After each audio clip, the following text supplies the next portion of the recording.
Había pasado un año en completo silencio, un año entero sin escuchar la voz de mi hija, sin oír las risas de mis nietos, sin poder disfrutar de las canciones que tanto amaba. Pero cuando finalmente recuperé mi audición gracias a un tratamiento experimental, decidí guardar el secreto para sorprender a toda mi familia en mi fiesta de cumpleaños. Nunca imaginé que esa decisión me permitiría descubrir la verdad más dolorosa de mi vida.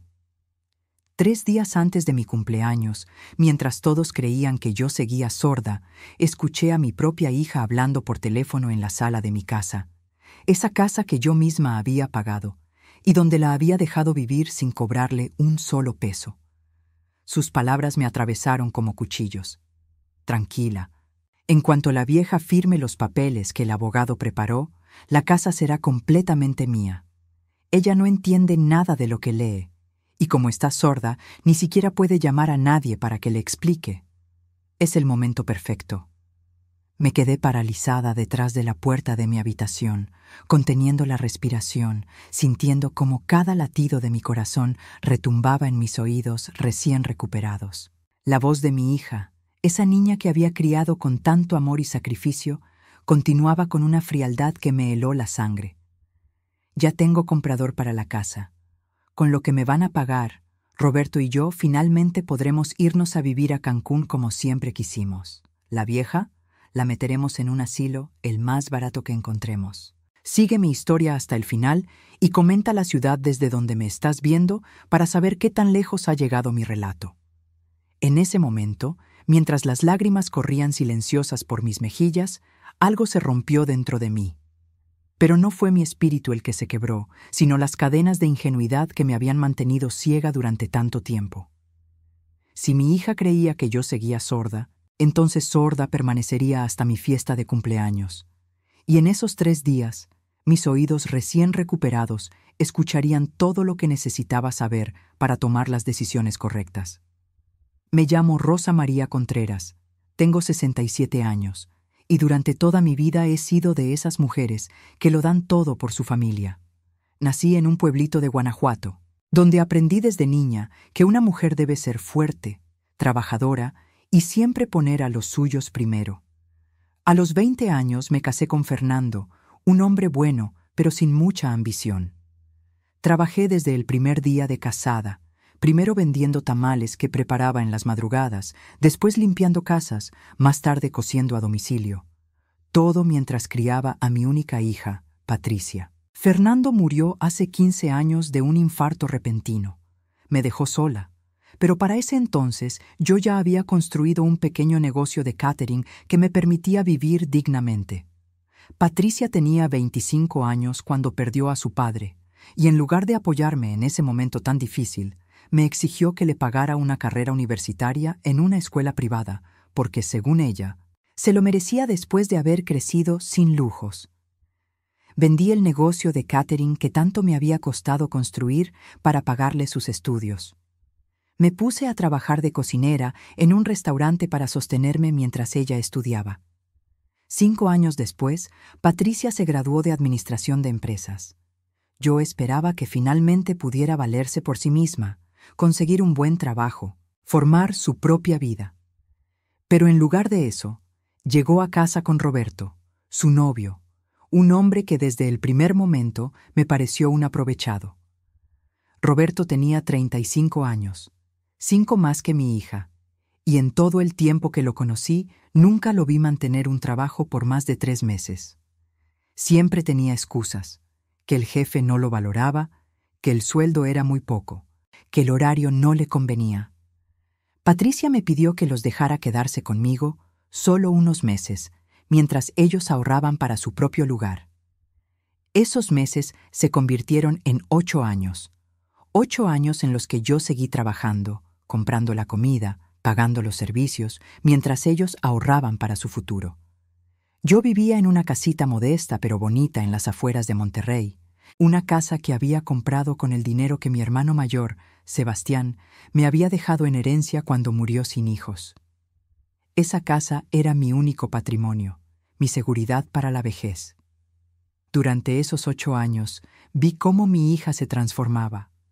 La niña dulce que recordaba de su infancia se había convertido en una mujer exigente, que me hablaba con desprecio cuando las cosas no eran como ella quería. Me criticaba mi forma de vestir, decía que la avergonzaba frente a sus amigas porque yo parecía una señora de pueblo. Se burlaba de mis programas de televisión favoritos, de mi costumbre de rezar el rosario todas las noches, de mi forma de hablar. Roberto era aún peor. Se la pasaba tirado en el sofá viendo la tele. Dejaba sus cosas por toda la casa esperando que yo las recogiera.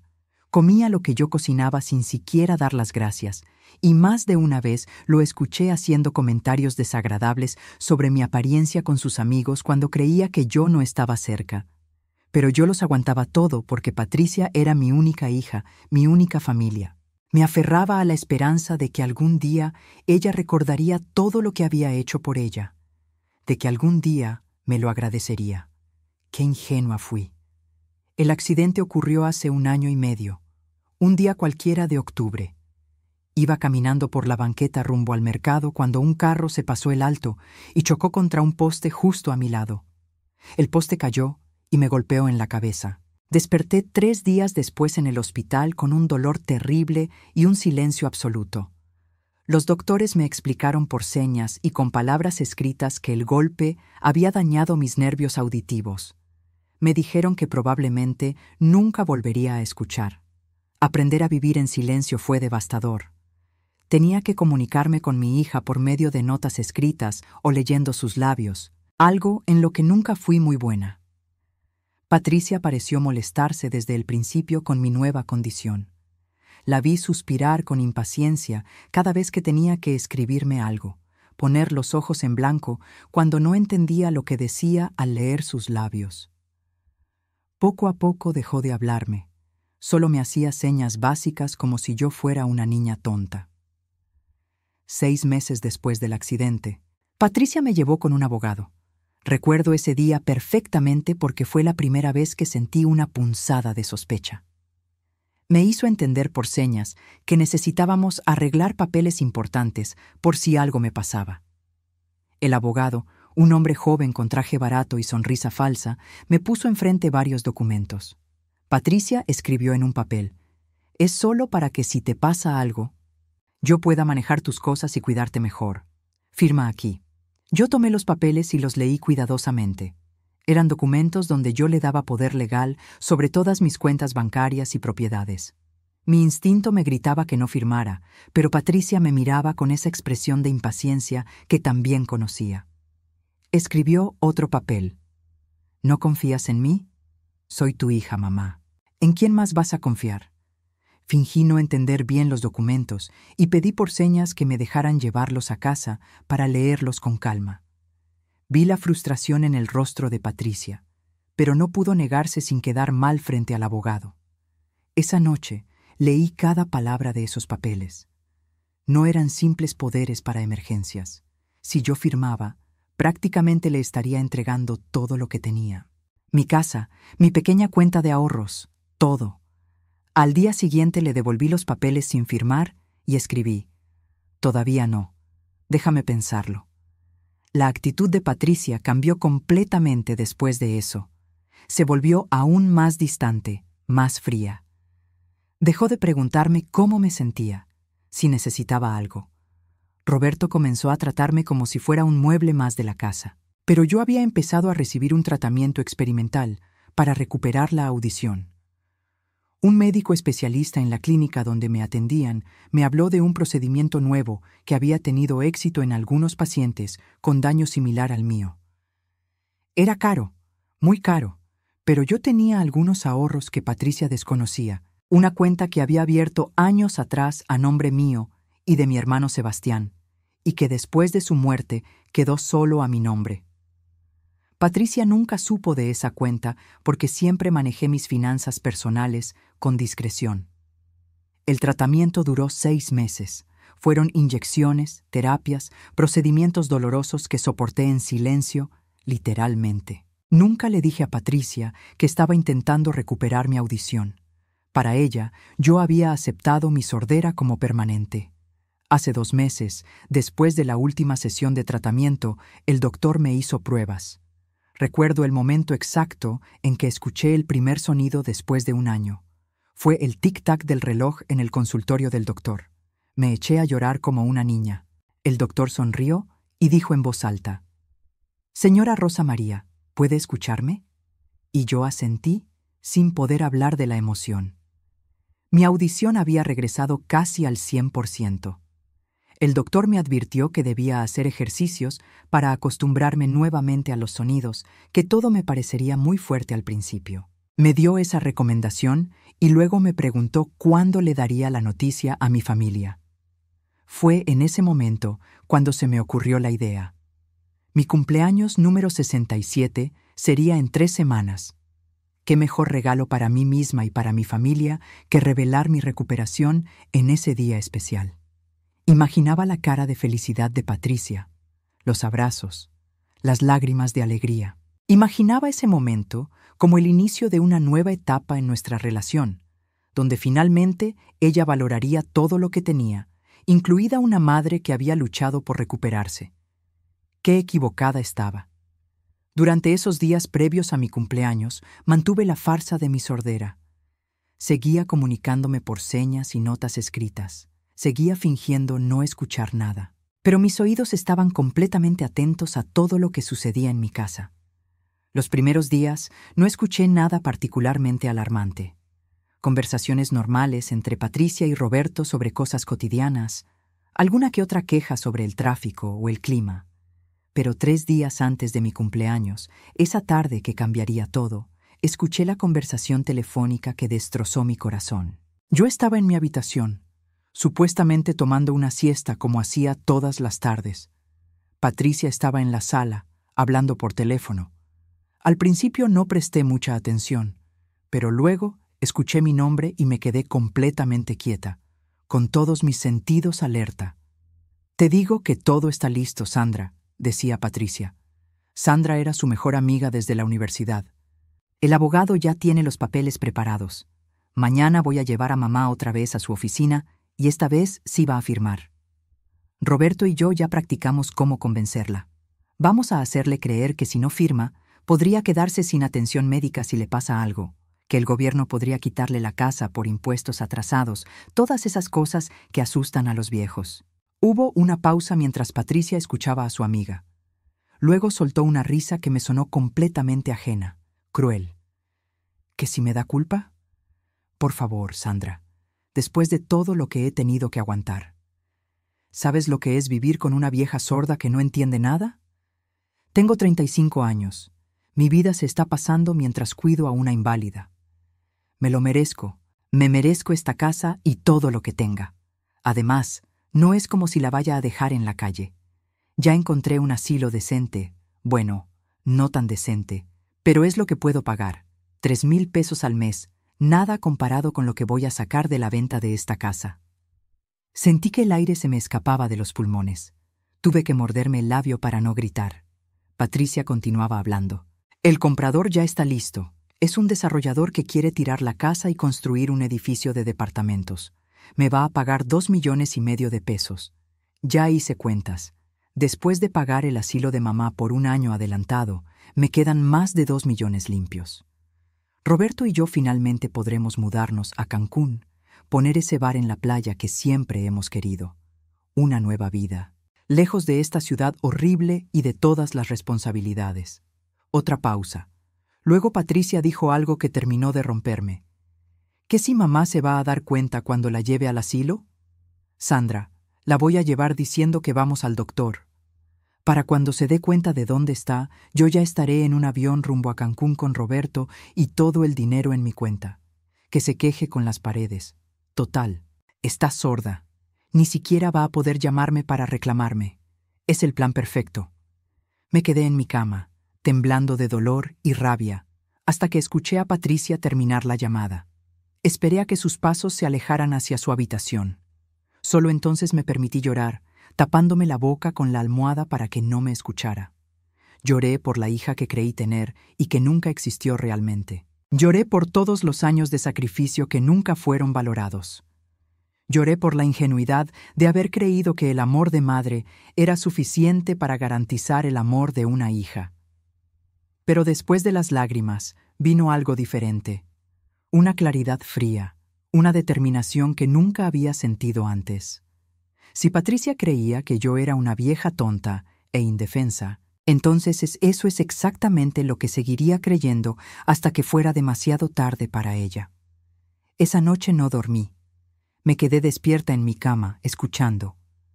Alrededor de la medianoche, oí a Patricia y Roberto hablando en su habitación.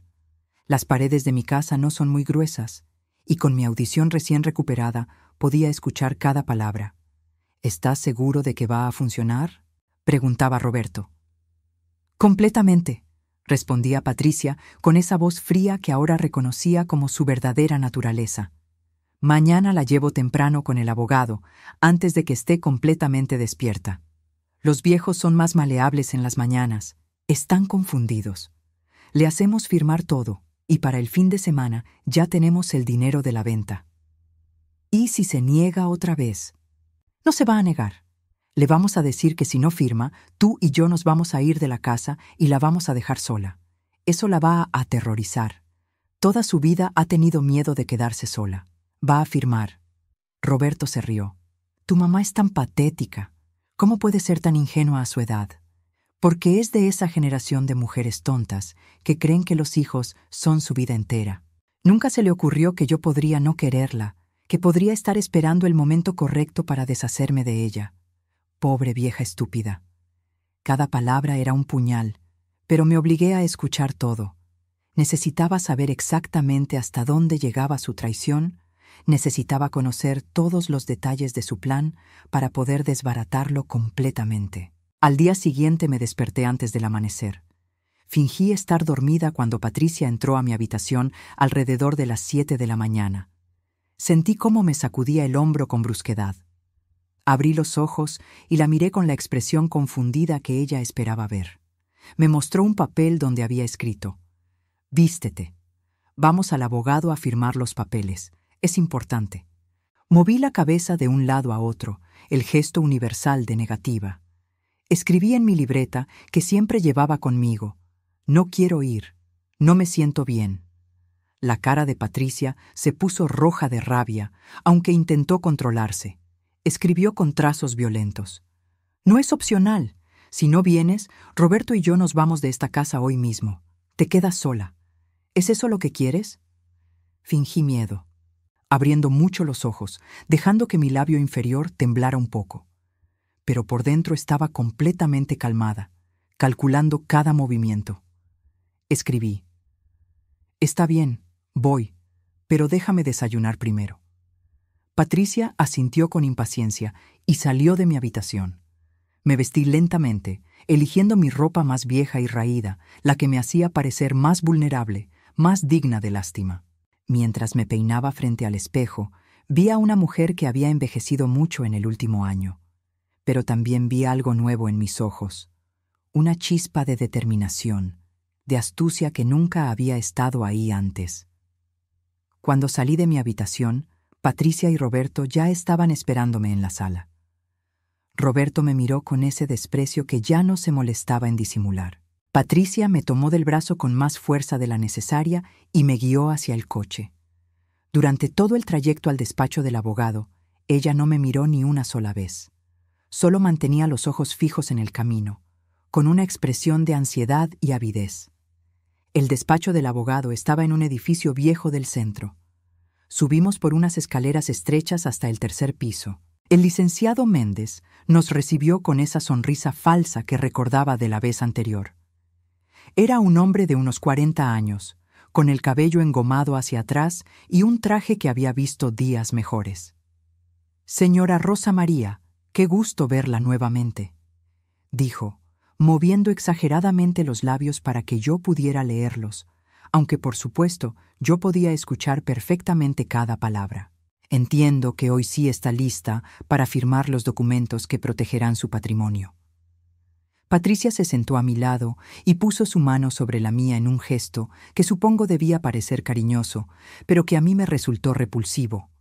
El abogado extendió los papeles frente a mí, los mismos que había visto meses atrás.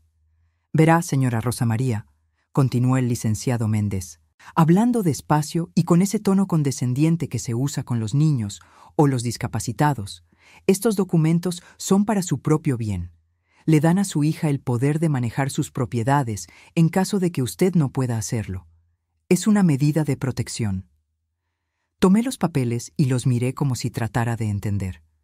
Luego saqué mi libreta y escribí: ¿Qué pasa con mi casa? Patricia me arrebató la libreta y escribió rápidamente: La casa sigue siendo tuya, mamá. Yo solo voy a ayudarte a administrarla mejor. Miré los papeles otra vez. El licenciado Méndez me extendió una pluma. Firme aquí, señora, y aquí, dijo, señalando las líneas donde debía poner mi nombre. Tomé la pluma. La sostuve sobre el primer espacio para firmar. Vi cómo Patricia se inclinaba hacia adelante en su silla, casi conteniendo la respiración. Vi la mirada de codicia en los ojos del abogado. Y entonces dejé caer la pluma. Se me cayó. Escribí en mi libreta y fingí que me costaba trabajo agacharme a recogerla. Patricia suspiró con exasperación y recogió la pluma ella misma. «Mamá, por favor», escribió. «Firma de una vez». Negué con la cabeza y escribí: «Quiero leer todo primero». «Bien». Pasé los siguientes 20 minutos leyendo cada línea de cada documento, mientras Patricia se retorcía en su silla y el licenciado Méndez revisaba su reloj cada 30 segundos. Leí sobre cómo, al firmar, le daría a Patricia control total sobre mi propiedad. Leí sobre cómo ella podría vender, hipotecar o disponer de mi casa como le pareciera conveniente. Leí sobre cómo yo renunciaba a cualquier derecho de apelar sus decisiones. Finalmente, levanté la vista y escribí: «No voy a firmar». La expresión de Patricia pasó de la ansiedad a la furia en un segundo. Tomó mi libreta y escribió con tanta fuerza que casi rompió el papel. «¿Qué? ¿Por qué no?», escribí. «No me gusta lo que dicen los papeles. Dicen que puedes vender mi casa».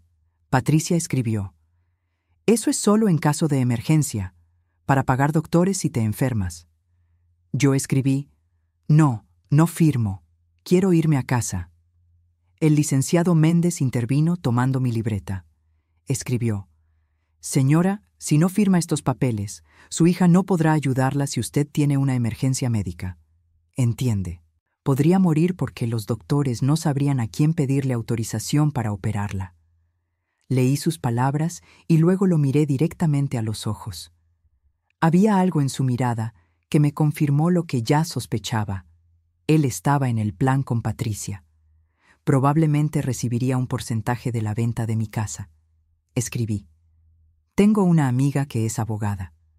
Voy a pedirle que revise estos papeles primero. Luego decido». Eso era mentira, pero ellos no tenían forma de saberlo. Patricia se puso de pie tan bruscamente que su silla casi se cae. Me jaló del brazo y me sacó de la oficina sin siquiera despedirse del abogado. Todo el camino de regreso a casa estuvo en silencio, pero yo podía sentir la rabia emanando de ella como calor. Cuando llegamos, me arrastró literalmente hasta la sala donde Roberto estaba viendo la televisión. Patricia le dijo algo que yo, por supuesto, escuché perfectamente. La vieja estúpida no quiso firmar. Dice que va a consultar con una abogada amiga que ni siquiera existe. Roberto se levantó del sofá. «Déjame hablar con ella». Se plantó frente a mí y aunque yo fingía no poder escucharlo, él gritó de todos modos: «Escúchame bien, señora, ya estamos hartos de ti. Si no firmas esos papeles mañana, Patricia y yo nos largamos y te quedas aquí sola. A ver cómo te las arreglas, vieja sorda». Retrocedí, dejando que el miedo que realmente sentía se mostrara en mi cara. Pero no era miedo por sus amenazas, sino miedo por haber criado a una hija capaz de esto. Miedo por haber sido tan ciega durante tanto tiempo. Patricia me empujó hacia mi habitación. «Vete a tu cuarto y piensa bien lo que vas a hacer», me dijo, sabiendo que yo no podía escucharla, pero necesitando descargar su frustración. Cerró la puerta con un golpe que hizo temblar las paredes. Me senté en mi cama, temblando, pero no de miedo, sino de una ira tan profunda que amenazaba con consumirme. Esa noche escuché toda la conversación entre Patricia y Roberto. Mañana, decía Patricia, mañana nos la llevamos al abogado otra vez y no salimos de ahí hasta que firme. Si es necesario, le decimos que si no firma, la vamos a meter a un asilo de todos modos. ¿Y si aún así se niega?, preguntaba Roberto. Entonces buscamos otra forma. Tiene que haber manera de declararla incapaz mentalmente o algo así. El abogado debe saber cómo hacerlo. Pero yo ya no estaba escuchando con desesperación, sino con atención estratégica. Cada palabra que decían era evidencia, cada plan que revelaban era información valiosa. Y yo estaba formulando mi propio plan. Al día siguiente era mi cumpleaños. Patricia había organizado una pequeña fiesta sin consultarme, invitando a algunas vecinas y a su amiga Sandra. Yo sabía exactamente por qué había organizado esta fiesta, para tener testigos de lo bien que cuidaba a su pobre madre sorda, para mantener las apariencias. Esa fiesta iba a ser el escenario perfecto para mi propia revelación, pero antes de eso, había algo que necesitaba hacer. Esa mañana, antes de que Patricia despertara, salí de la casa. Fingí hacer mi caminata matutina normal, algo que había retomado hacía unos meses como parte de mi recuperación. Pero en lugar de ir al parque, tomé un taxi hasta el despacho de un abogado de verdad, uno que había encontrado buscando en Internet en la biblioteca pública días atrás. El licenciado Rodrigo Salinas era un hombre de unos 60 años, con cabello gris y una mirada honesta. Le conté toda mi historia. Le mostré los documentos que Patricia quería que firmara. Le hablé de las conversaciones que había escuchado. «Señora Rosa María», me dijo después de revisar todo, «estos documentos prácticamente le darían a su hija control absoluto sobre su patrimonio. Si los firmara, ella legalmente podría vender su casa sin su consentimiento. Y dado lo que me cuenta sobre sus planes, es claro que eso es exactamente lo que pretende hacer». «¿Qué puedo hacer?», le pregunté. El licenciado Salinas sonrió. «Varias cosas. Primero, vamos a redactar un testamento donde usted especifique exactamente qué quiere que pase con su propiedad. Segundo, vamos a registrar ese testamento hoy mismo. Tercero, y esto es importante, ¿tiene usted algún otro familiar o persona de confianza?». Pensé por un momento. «Tengo una prima, Dolores, en Guadalajara. Siempre hemos sido cercanas, y tengo 2 vecinas, Carmela y Luz, que han sido muy buenas conmigo, especialmente desde mi accidente». «Perfecto. Vamos a hacer que una de ellas sea su apoderada legal en lugar de su hija. ¿Confía en alguna particularmente?». «En Carmela», dije sin dudar. «Ella es maestra jubilada, tiene 62 años y siempre me ha tratado con respeto y cariño». Pasamos las siguientes 3 horas en su despacho. Redactamos un testamento donde dejaba mi casa a mi prima Dolores, quien siempre había sido como una hermana para mí. Le dejaba también mis ahorros a ella, con la instrucción de que si algo me pasaba, me velara y enterrara con dignidad. A Patricia le dejaba exactamente un peso simbólico, con una nota explicando por qué.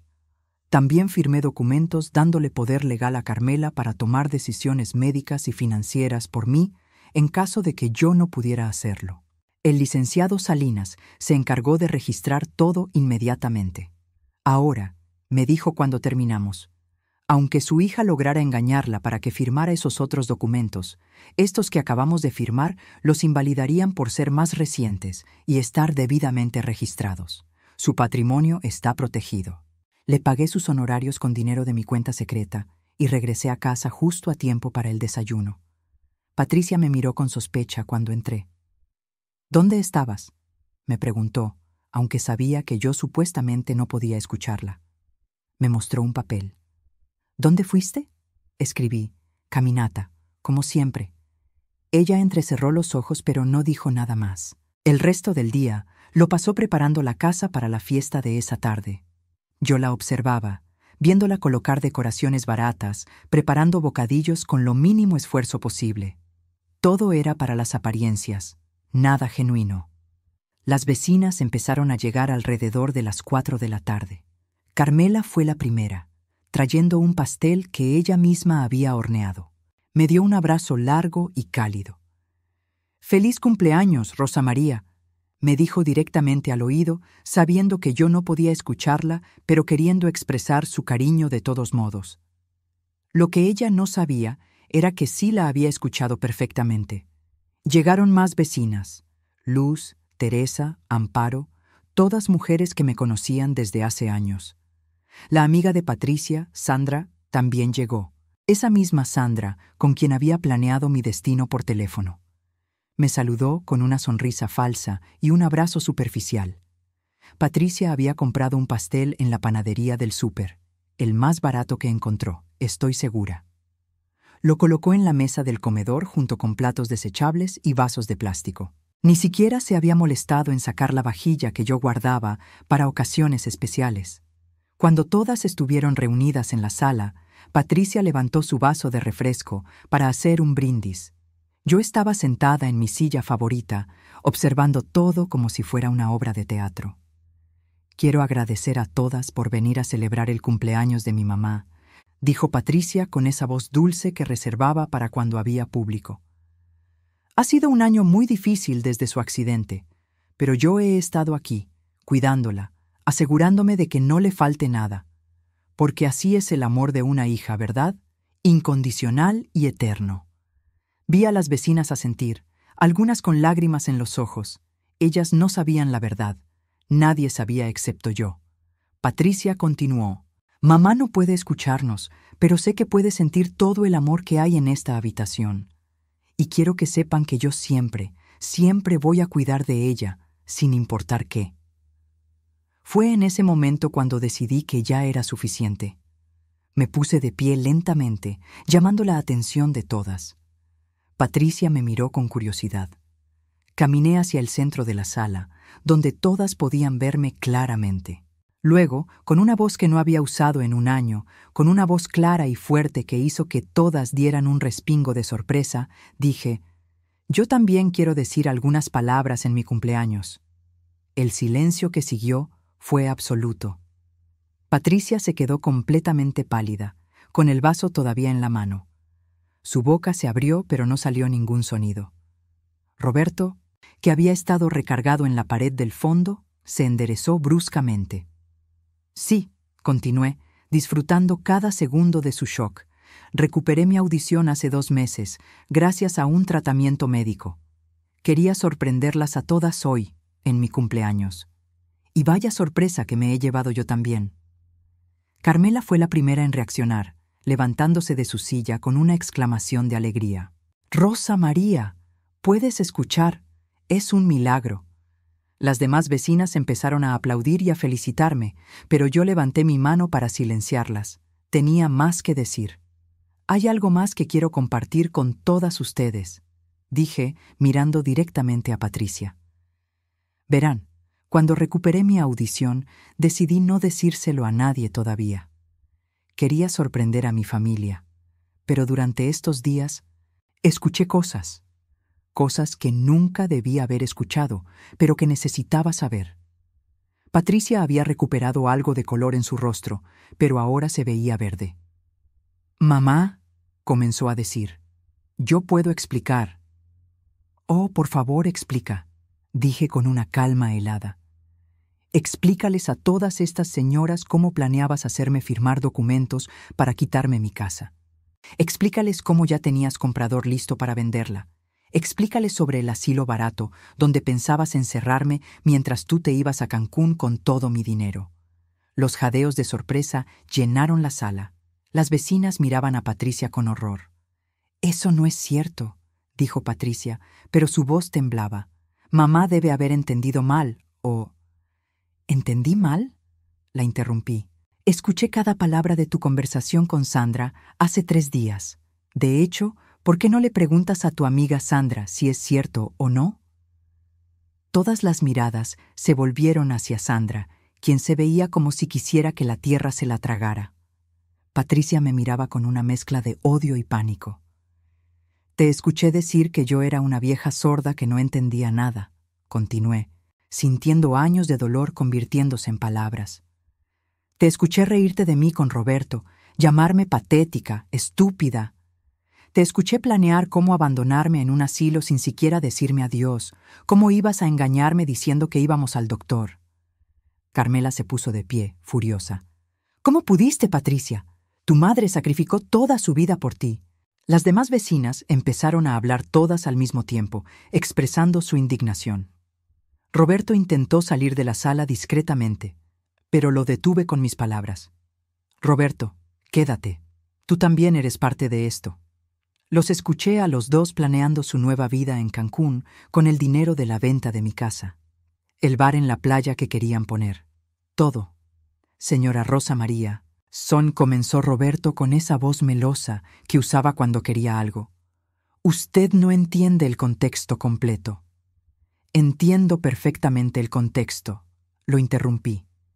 Entiendo que durante 8 años has vivido en mi casa sin pagar renta, comiendo mi comida, usando mis servicios, sin trabajar más de 3 meses seguidos en ningún lugar. Entiendo que has despreciado todos mis esfuerzos por hacerte sentir bienvenido. Entiendo que le llenaste la cabeza a mi hija de sueños imposibles financiados con mi patrimonio. Me volví nuevamente hacia Patricia. ¿Sabes qué es lo más triste de todo esto? Que si simplemente me hubieras pedido ayuda, si me hubieras dicho que querías emprender un negocio, yo habría encontrado la manera de apoyarte. Porque así de tonta he sido, así de ciega ha sido mi amor de madre. Pero tú no querías mi ayuda, querías todo. Querías deshacerte de mí y quedarte con lo poco que tengo. Patricia, viendo que su mundo se desmoronaba, intentó una última estrategia. Se arrodilló frente a mí, con lágrimas en los ojos que probablemente eran genuinas ahora que se veía descubierta. Mamá, perdóname, no sé qué me pasó. El estrés, las deudas. Roberto me presionó. Yo no quería hacerte daño, lo juro. Todavía te quiero, eres mi madre. Miré hacia abajo, hacia esa mujer arrodillada que alguna vez fue mi bebé, mi niña pequeña. Sentí una punzada de dolor en el pecho. Un último vestigio del amor incondicional que había sentido por ella durante 35 años. Pero entonces recordé sus palabras exactas. Pobre vieja estúpida. Recordé cómo había reído al planear mi abandono.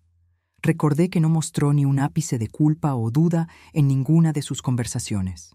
Levántate, le dije fríamente. No voy a aceptar una disculpa que solo estás dando porque te descubrieron.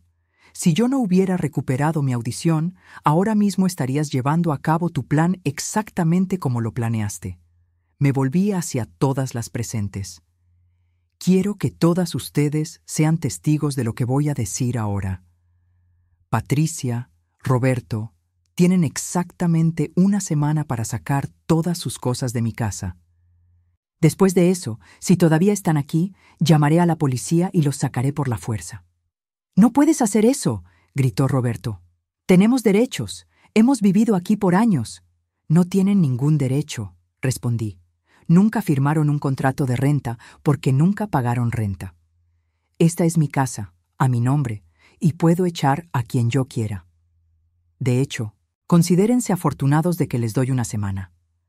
Debería llamar a la policía ahora mismo». Patricia se puso de pie, y ahora su expresión había cambiado completamente. Ya no había súplica en sus ojos, solo odio puro. «Bien», dijo con una voz llena de veneno. «Nos vamos. Pero no creas que vas a poder manejarte sola, vieja. Sin mí no eres nada. Vas a terminar sola y abandonada de todos modos». «Prefiero estar sola que acompañada de víboras», respondí. Roberto tomó a Patricia del brazo. «Vámonos, no necesitamos esto». Antes de irse, Patricia se volvió hacia mí una última vez. «Vas a arrepentirte de esto. Soy tu única familia. ¿Quién va a cuidarte cuando estés enferma? ¿Quién va a estar ahí cuando mueras? Prefiero morir sola que vivir siendo traicionada», le dije. Los vi irse. Escuché cómo azotaron la puerta de su habitación. El silencio en la sala era pesado. Luego Carmela se acercó y me abrazó. «Hiciste lo correcto, Rosa María», me dijo suavemente. «Nadie merece ser tratado así, especialmente no por su propia hija. Las demás vecinas también se acercaron a consolarme. Teresa me tomó de la mano. No estás sola. Nosotras somos tu familia también. Todas estamos aquí para ti. Luz agregó. Y sobre lo que dijo Patricia de que no podrás manejarte sola, eso es mentira. Eres una de las mujeres más fuertes que conozco. Esa noche, después de que todas se fueron, me quedé sola en mi sala, mirando las decoraciones baratas de mi fiesta de cumpleaños.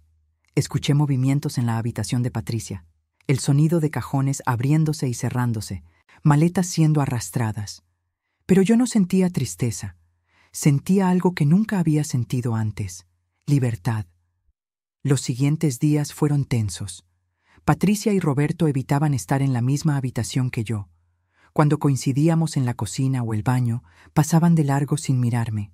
Empacaron sus cosas con golpes y ruido, queriendo perturbarme, pero yo mantenía la calma. Había esperado toda mi vida para vivir en paz en mi propia casa. Podía esperar unos días más. El cuarto día, Patricia intentó una última manipulación. Me encontró en la cocina preparando mi desayuno. «Mamá», dijo con voz suave, muy diferente al odio de días anteriores. «He estado pensando mucho. Tienes razón en estar enojada. Fui una mala hija. ¿Pero de verdad vas a tirar a la basura 35 años de relación por un error?» La miré mientras vertía agua caliente en mi taza de té. ¿Un error? Patricia, no fue un error. Un error es olvidar una fecha importante o decir algo hiriente en un momento de enojo. Lo que tú hiciste fue planear fríamente, durante meses, robarme todo lo que tengo y abandonarme en un asilo. Eso no es un error. Eso es quien realmente eres. La gente puede cambiar, insistió.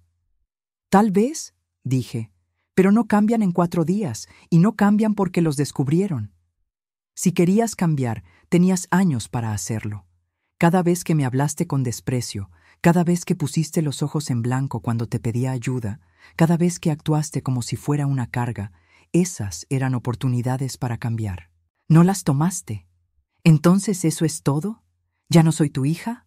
La miré a los ojos, esos ojos que alguna vez me parecieron tan hermosos porque eran como los de su padre. Siempre serás mi hija biológicamente, pero has perdido el privilegio de ser mi familia. La familia verdadera no se define por la sangre, sino por el amor, el respeto y la lealtad.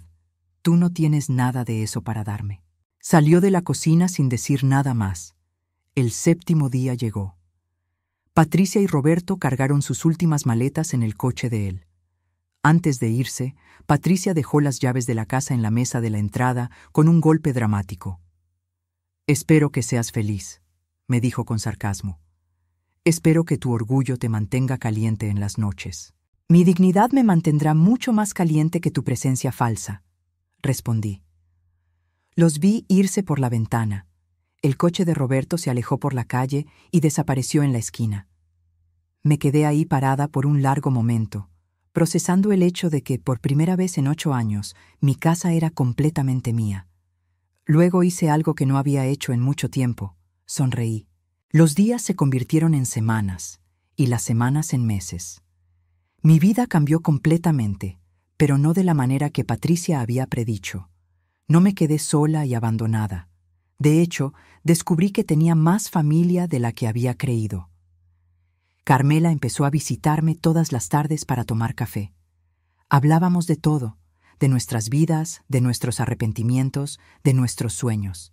Me contó sobre su matrimonio difícil que había terminado en divorcio, sobre sus hijos que vivían lejos, pero la llamaban seguido. Yo le conté sobre mis años de sacrificio, sobre cómo había perdido mi identidad tratando de ser la madre perfecta. ¿Sabes qué descubrí?, le dije una tarde. Que pasé toda mi vida definiéndome por mi relación con otros.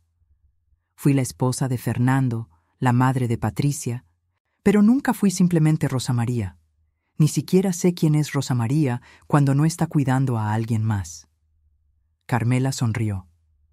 Pues ahora tienes tiempo de descubrirlo. Y eso fue exactamente lo que hice. Retomé actividades que había abandonado hace décadas.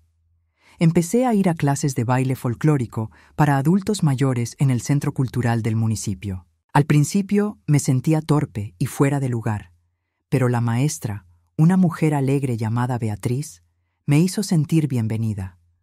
Resultó que todavía recordaba los pasos que mi abuela me había enseñado cuando era niña en Guanajuato. También me uní a un grupo de lectura en la biblioteca. Todas las semanas nos reuníamos a discutir un libro diferente. Descubrí que me encantaba leer, algo que nunca había tenido tiempo de hacer cuando estaba trabajando y criando a Patricia. Leí novelas, poesía, biografías. Cada libro era una ventana a un mundo que no conocía. Pero lo más importante, retomé la cocina, no por obligación, sino por placer. Empecé a experimentar con recetas nuevas, a invitar a las vecinas a probar mis creaciones. Luz me sugirió que vendiera mis platillos. «Rosa María, tu mole es el mejor que he probado en mi vida», me dijo. «Podrías vender por encargo, hacer un pequeño negocio». La idea me pareció emocionante. Con la ayuda de la nieta de Carmela, una joven de 20 años llamada Sofía, creé una página en redes sociales. Sofía me enseñó a tomar fotos bonitas de mi comida, a escribir descripciones atractivas, a manejar los pedidos. En 3 meses tenía más clientes de los que podía atender sola. Contraté a Teresa, otra vecina que necesitaba ingresos extra, para que me ayudara. Mi cocina se convirtió en un pequeño taller de producción. El dinero que ganaba no era mucho, pero era mío, ganado con mi esfuerzo, y lo usaba como quería. Me compré ropa nueva, no las blusas baratas que Patricia siempre criticaba, sino vestidos que me hacían sentir bonita. Me teñí el cabello, no para esconder las canas, sino para darles un tono plateado elegante. Me compré lentes nuevos con armazones modernos. Cuando me miraba al espejo, veía a una mujer que apenas reconocía, una mujer que se veía feliz. 6 meses después de echar a Patricia, mi prima Dolores vino a visitarme desde Guadalajara. No nos habíamos visto en persona en casi 5 años, aunque hablábamos por teléfono regularmente. «Rosa María», me dijo cuando nos abrazamos en la estación de autobuses, «te ves increíble, te ves 10 años más joven». «Me siento 10 años más joven», le respondí riendo. «De hecho, me siento mejor que nunca». Durante su visita de una semana, le conté toda la historia. Dolores escuchó con atención, su expresión pasando de la sorpresa al horror a la indignación. «Siempre sospeché que Patricia era egoísta», me dijo, «pero nunca imaginé que fuera capaz de algo así. Hiciste bien en sacarla de tu vida». «A veces me pregunto si fui muy dura», admití. «Es mi hija después de todo». Dolores tomó mi mano. «Prima, escúchame bien. El hecho de que la hayas parido no te obliga a soportar abuso. La maternidad no es una sentencia de por vida a ser tratada mal. Hiciste lo que debías hacer, protegerte». Sus palabras me liberaron de una culpa que todavía cargaba sin darme cuenta. Pero la historia no terminó ahí. 3 meses después de la visita de Dolores, recibí una llamada. Era de un número que no reconocía. «¿Señora Rosa María Contreras?», preguntó una voz masculina. «Sí, soy yo. Habla el licenciado Méndez. Nos conocimos hace unos meses cuando su hija». «Sé perfectamente quién es usted», lo interrumpí fríamente. «¿Qué quiere?». Hubo una pausa incómoda. «Verá, señora, su hija Patricia me contrató para iniciar un proceso legal en su contra. Alega que usted la echó de la casa ilegalmente y que, dada su edad y su condición de sordera, no está capacitada mentalmente para tomar decisiones sobre su propiedad». Sentí una oleada de furia. ¿Mi condición de sordera? Recuperé mi audición completamente, como usted bien sabe, ya que estaba presente el día de mi fiesta cuando lo anuncié. «Sí, bueno, ella alega que usted está mintiendo sobre eso, que es parte de un episodio psicótico relacionado con su edad». No podía creer lo que estaba escuchando. ¿Me está diciendo que mi hija está intentando declararme incapaz mentalmente? Eso es correcto. Quiere que un juez ordene una evaluación psiquiátrica y, si es necesario, que nombre un tutor legal para manejar sus asuntos. Respiré profundo, controlando mi ira. «Licenciado Méndez, ¿puedo preguntarle por qué me está contando todo esto? Usted es el abogado de mi hija. Otra pausa. La verdad, señora, es que cuando acepté este caso creí la versión que Patricia me había contado.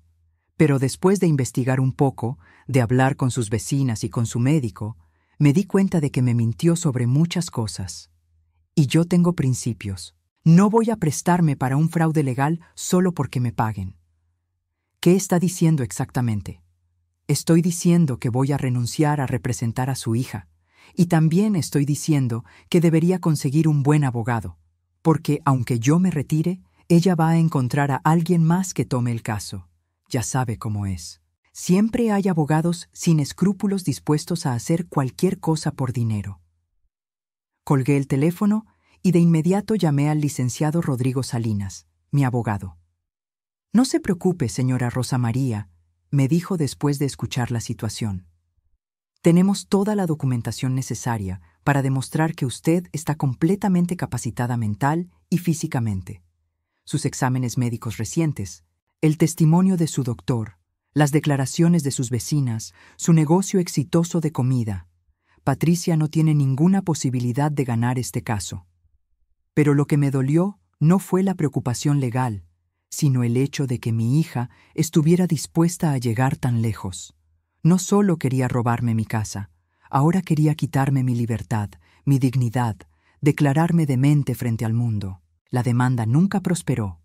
Tal como el licenciado Salinas predijo, cuando Patricia presentó su caso ante un juez, éste lo desechó de inmediato al ver toda la evidencia de mi capacidad mental. El juez incluso le advirtió que intentar declarar incapaz falsamente a alguien era un delito grave y que podría enfrentar cargos si continuaba. Después de eso, hubo silencio. No volví a saber de Patricia por casi un año, hasta que un día ella apareció en mi puerta. Había cambiado. Se veía más delgada, con ojeras profundas. Su ropa, que siempre había sido de marcas caras, compradas con mi dinero, ahora me doy cuenta, se veía vieja y gastada. «Mamá», dijo cuando abrí la puerta, «necesito hablar contigo». Mi primer instinto fue cerrarle la puerta en la cara, pero algo en su expresión me detuvo. No era la arrogancia de antes, parecía genuinamente derrotada. «Tienes 5 minutos», le dije, sin invitarla a pasar. Se quedó ahí, en el umbral de la puerta, y comenzó a hablar. Roberto me dejó. Nos fuimos a Cancún con el dinero que teníamos ahorrado, pero no fue suficiente para el bar. Conseguí trabajo de mesera, pero él no quería trabajar. Terminamos discutiendo todo el tiempo. Hace 3 meses se fue con una turista alemana. No he sabido nada de él desde entonces. No sentí satisfacción al escuchar esto, solo una profunda tristeza. «Perdí mi trabajo», continuó. «No tengo dónde vivir. He estado durmiendo en casa de Sandra, pero ella ya se cansó de mí. Mamá, no tengo a nadie más. Sé que no tengo derecho a pedirte nada después de todo lo que hice, pero...» «Tienes razón», la interrumpí. «No tienes derecho a pedirme nada». Vi lágrimas formarse en sus ojos. «¿Ni siquiera vas a escucharme?» «Te estoy escuchando. Escucho que tu plan fracasó. Escucho que el hombre por el que traicionaste a tu madre te abandonó. Escucho que ahora que estás en problemas, vienes a buscar a la persona que trataste de robar y encerrar en un asilo». «Mamá, por favor». «No», dije firmemente. «¿Sabes qué es lo más triste, Patricia? Que si hubieras venido hace un año, antes de todo esto, con un plan de negocio honesto, pidiéndome ayuda de verdad, yo habría hecho todo lo posible por apoyarte. Pero tú elegiste el engaño, la traición, la crueldad. Y ahora tienes que vivir con las consecuencias de esas elecciones». «He cambiado», sollozó. «De verdad he cambiado. Perdí todo y me di cuenta de lo importante que eras». «No», le dije suavemente, pero con firmeza. «No te diste cuenta de lo importante que era. Te diste cuenta de lo útil que era. Hay una gran diferencia. Me extrañas porque necesitas algo de mí, no porque me valores como persona. ¿Entonces qué? ¿Me vas a dejar en la calle?». Respiré profundo. «No voy a dejarte en la calle. Voy a darte la dirección de un albergue para mujeres donde pueden ayudarte a encontrar trabajo y un lugar donde quedarte. También te voy a dar dinero para 3 meses de renta de un cuarto modesto. Pero eso es todo. Después de eso, tu vida es tu responsabilidad. Saqué un sobre que, honestamente, había preparado semanas atrás, porque una parte de mí sabía que este día llegaría. Contenía 5,000 pesos y la información del albergue. Patricia lo tomó con manos temblorosas. ¿Eso es todo? Es más de lo que merezco después de lo que me hiciste. Lo hago no por ti, sino por la memoria de la niña que alguna vez fuiste, antes de que la codicia y el egoísmo te transformaran. ¿Y podré volver a verte? La miré por un largo momento.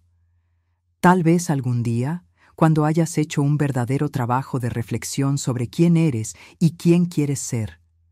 Cuando puedas venir a mí no porque necesites algo, sino porque genuinamente quieras tener una relación. Pero ese día, si es que llega, está muy lejos. Por ahora, necesitas aprender a valerte por ti misma, algo que debiste haber aprendido hace mucho tiempo. Cerré la puerta suavemente. La escuché llorar del otro lado por unos minutos, luego escuché sus pasos alejándose. Carmela, que había escuchado toda la conversación desde la sala donde estábamos tomando café cuando Patricia llegó, se acercó y me abrazó. «Hiciste lo correcto», me dijo. «¿Por qué se siente tan mal entonces?» «Porque amas a tu hija, a pesar de todo. Pero amarla no significa dejar que te destruya». Esa noche lloré.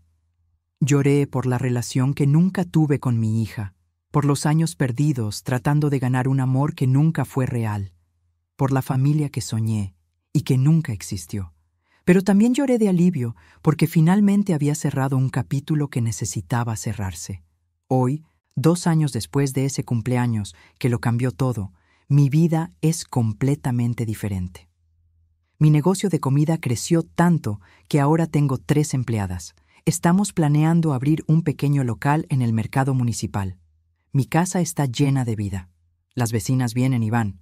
Mi prima Dolores me visita cada 3 meses. Los nietos de Carmela me dicen «Abuelita Rosa» y vienen a que les enseñe a cocinar. Retomé mi costumbre de ir a misa los domingos, pero ahora lo hago por mí, no por obligación. Me uní al coro de la iglesia y descubrí que todavía puedo cantar. Cada domingo, cuando canto los himnos, siento una paz que nunca sentí antes. También empecé a viajar. El mes pasado fui con Carmela y Luz a Oaxaca. Nos quedamos en un hotel bonito, visitamos las ruinas de Monte Albán, comimos tlayudas y mole negro. Sentí una libertad que nunca había experimentado. Próximamente vamos a planear un viaje a Chiapas. He aprendido que nunca es tarde para empezar de nuevo. Tengo 69 años y siento que mi vida apenas está comenzando. Las líneas en mi rostro ahora vienen de sonreír, no de preocupación. Mis canas son un símbolo de mi sabiduría ganada, no de mi derrota. ¿He vuelto a saber de Patricia? Ocasionalmente. Me mandó un mensaje hace 6 meses contándome que había conseguido un trabajo estable en un restaurante y que estaba rentando un departamento pequeño. No pidió nada, solo me informó de su vida. Le respondí con un simple «me alegro por ti» y nada más. Tal vez algún día podamos reconstruir algo, pero será una relación completamente diferente, basada en el respeto mutuo y no en mi sacrificio incondicional. Lo que aprendí de toda esta experiencia es que el amor propio no es egoísmo. Durante toda mi vida confundí el sacrificio con el amor. Creí que mientras más me anulara a mí misma, más demostraba mi amor por los demás. Pero el verdadero amor, el amor saludable, no requiere que te destruyas a ti mismo. También aprendí que la familia no siempre está en la sangre. Mis vecinas, mi prima, las mujeres de mi grupo de baile, las señoras de mi grupo de lectura, todas ellas son mi familia ahora. Me cuidan, me respetan, me valoran. Y yo hago lo mismo por ellas. Eso es familia verdadera. A todas las mujeres que están escuchando mi historia, especialmente a las de mi generación que fueron criadas para creer que su único valor estaba en servir a otros, quiero decirles esto. Nunca es tarde para elegirte a ti misma. Nunca es tarde para poner límites. Nunca es tarde para decir no más a quienes te tratan sin respeto. Si alguien en tu vida, sea tu hijo, tu pareja o quien sea, te hace sentir pequeña, te manipula, te usa, tienes todo el derecho de alejarte. No importa cuántos años hayas invertido en esa relación. No importa lo que diga la gente. Tu paz mental, tu dignidad, tu felicidad son más importantes. Y si estás pensando, pero es que ya soy muy vieja para cambiar, déjame decirte que yo empecé mi nueva vida a los 67 años. Si yo pude, tú también puedes. Cada mañana me despierto en mi casa que sigue siendo mía, y agradezco por haber tenido el valor de defenderme. Agradezco por haber recuperado mi audición justo a tiempo para escuchar la verdad. Agradezco por cada día de esta nueva vida que construí desde los escombros de la anterior. ¿Me arrepiento de haber echado a Patricia? No. Me arrepiento de no haberlo hecho antes. Me arrepiento de todos los años que pasé aceptando migajas de afecto mientras daba amor incondicional. Me arrepiento de haberme hecho pequeña para que otros se sintieran grandes. Pero no me arrepiento de la mujer en la que me he convertido. Esta mujer que pone límites, que exige respeto, que se ama a sí misma lo suficiente como para no tolerar maltrato. Esta mujer que baila, que cocina por placer, que viaja, que ríe, que vive. Mi nombre es Rosa María Contreras, tengo 69 años y finalmente soy libre. ¿Qué harías tú en mi lugar? Comenta abajo y comparte esta historia con esa mujer que necesita escucharla hoy.